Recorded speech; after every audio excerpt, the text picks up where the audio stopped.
So we're back again for round two, and we just wanted to get some more details out of you because you left some very tantalizing things out. So we'd like Marge here to tell us how they first heard the war began. No.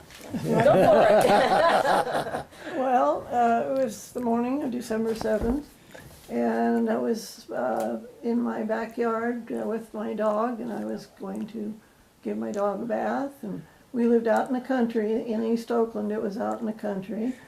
And so I was sitting on the back porch and washing the dog, and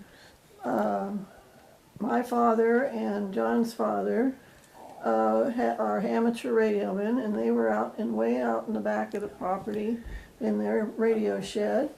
And pretty soon they came running up through the forest there and yelling, "There's been a bombing in Hawaii. The Japanese have bombed Honolulu."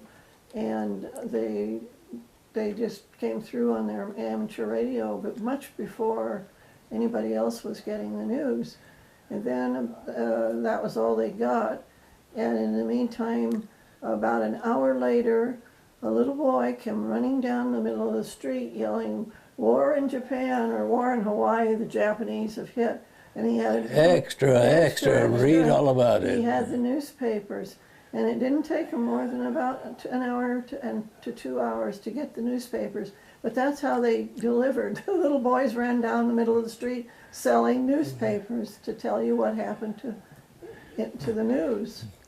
And that was the beginning of our knowing of Pearl Harbor. And you guys didn't know he was there at the time? No, we did not know where he was. We knew he was on a ship, and we knew he was in the Pacific, or had been. But we hadn't heard. In those days, you wrote letters to one another that sometimes took 7 and 8 days to get back and forth. Therefore, if he'd have written it, we wouldn't have known. But then, of course, the news came out. We all knew what happened, and that's it. They introduced John? Yeah. One more time. Introduce John one more This time. is my husband, John, who I love. Pretty soon it'll be 66 years we've been together. Wow. So, You guys got the right formula. yeah. What is it you would like to know? Yeah, we just wanted to ask, when you were in the Philippines and your captain had you guys darken the ship, what was your opinion on that? Well, when we were in the Philippines, we were in port, and we didn't have, because all the Philippines were all lit up anyway. They weren't on darkened ship yet. They didn't even know a war was coming, and so we just went ashore, had a good time, and found the local beer parlors, and had a few drinks, and then there was.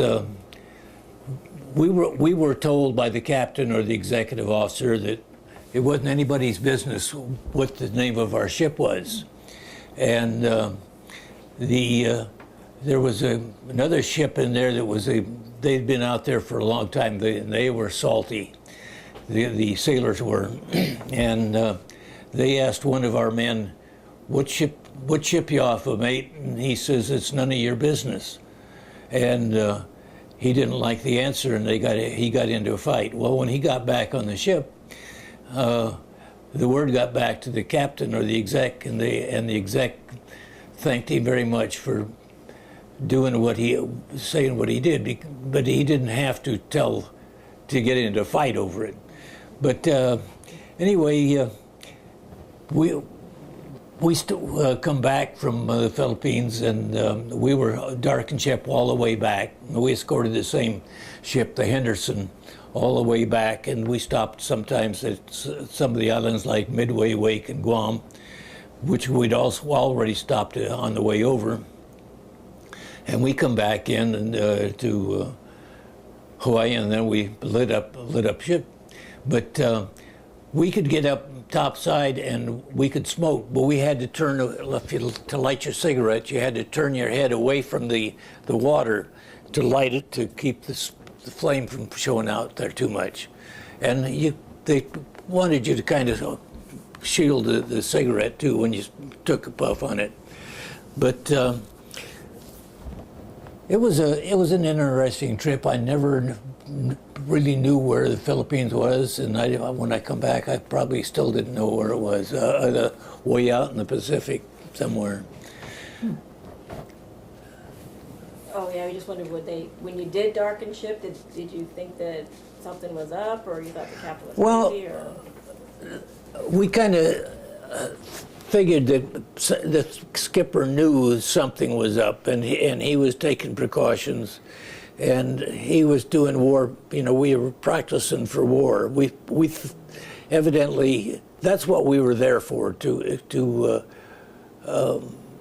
go to battle in case we were attacked or we needed to attack somebody. What else can I tell you? That's great. Let's see. Oh yeah, anything about Pearl Harbor? Like you mentioned, Mr. Orr on the dock. Mr. Orr who was on the dock at Pearl Harbor. Robert Orr. Yeah. Yeah, Robert Orr and I went through boot camp together.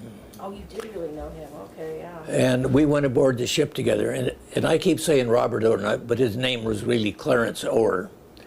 And it was O-R-R. And he was from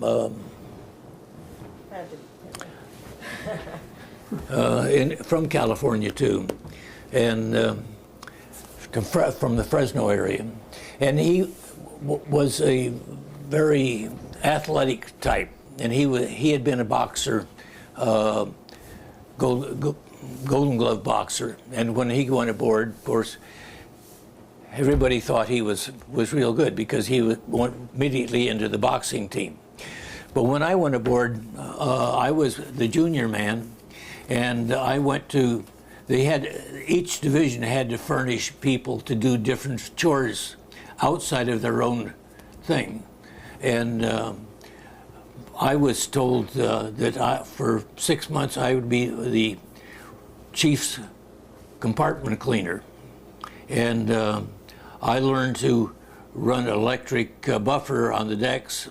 Even though the ship was tilting and so forth, I could pretty well control it after a while, but it took a while. And of course, I wasn't there for the 6 months. I was there for almost a year because they didn't have anybody to replace me. Well, then I finally got to go back up to the shop, and I almost, within a very short time of carrying a first-class toolbox around and following him and watching what he was doing, somebody said, you know, I've been on the water thing for quite some time now. About the time I got off of it. So who gets it? I did. So I was a water queen. I think I told you about that. Because it couldn't be two kings. There was an oil king on the ship, and he went around. He checked the oil tanks. Well, I checked the potable water tanks, and kept the evaporators informed and how much water I could take up there. And they said that water that had a little bit, sometimes a little bit of salinity into it, that if it had too much salinity in it, he couldn't put it in their boiler tanks, yeah. And so I was on that from before December 7th, clear on down until in the Pacific sometime. And I got down there, and I would do my job, and one night I went up in the forward part of the ship, and then down in the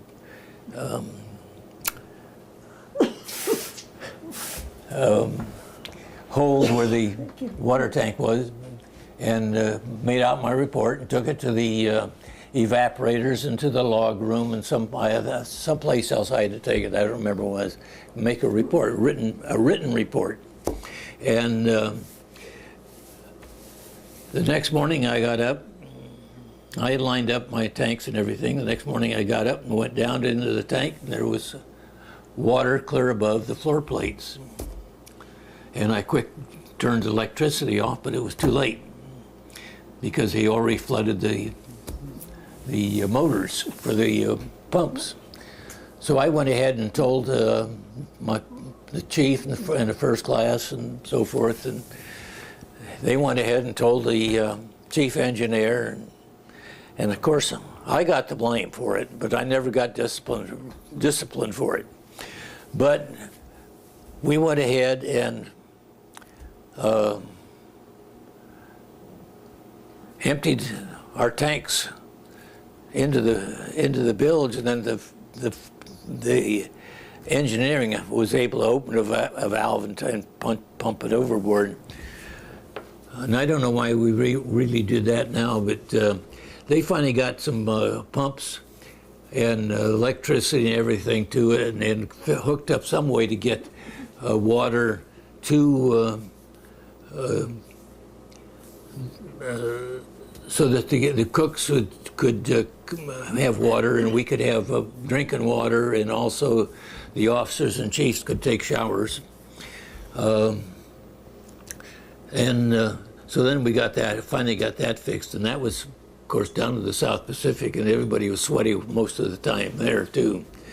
So we had to go along with our hand over our nose or something. But anyway, I finally got off that job, and no more than got off of it. And some guy says, "You know, I've been here on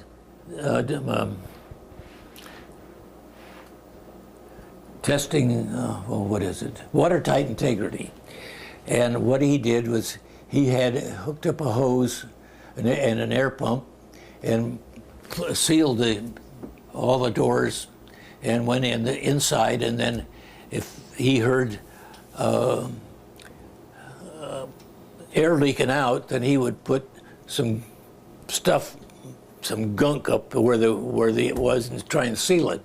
Well, we tried to keep a watertight integrity pretty well.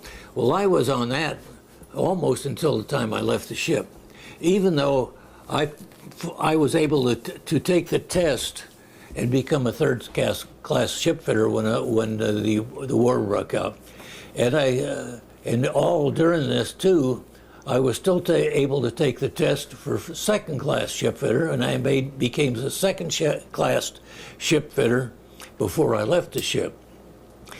And I left the ship and went aboard a Holland American ship to go back to the States in the early part of December. So I was on the St. Louis from almost for 3 years and probably a week when I left it down in the South Pacific. And I come back to the States on this Holland America ship. And of course, I think I told you that it didn't have accommodations for everybody. It had been an old freighter, and they put bunks in there 6 high in some of the holds, and put saltwater showers topside. So you had to go up there and you took all your clothes off, and there you stood. There wasn't any women on the ship, as far as I know. And so you take a saltwater shower, it just still didn't feel clean. You still had the salt on you. But anyway, I got back to the States on December 7th. And you want me to continue on this? That we thought we would go to Treasure Island and to the receiving stations there, and we'd be right close to San Francisco and Oakland and everything, and be able to go on Liberty and everything. And so anyway, the Treasure Island was pretty well filled as far as their barracks were concerned. So they took us out to a place called Shoemaker, and I thought it was fairly close out here near where Camp Parks is. And so I just read that somebody said that they had been to Camp Shoemaker, and it was out near Stockton or somewhere way out, or no, out near closer to Livermore.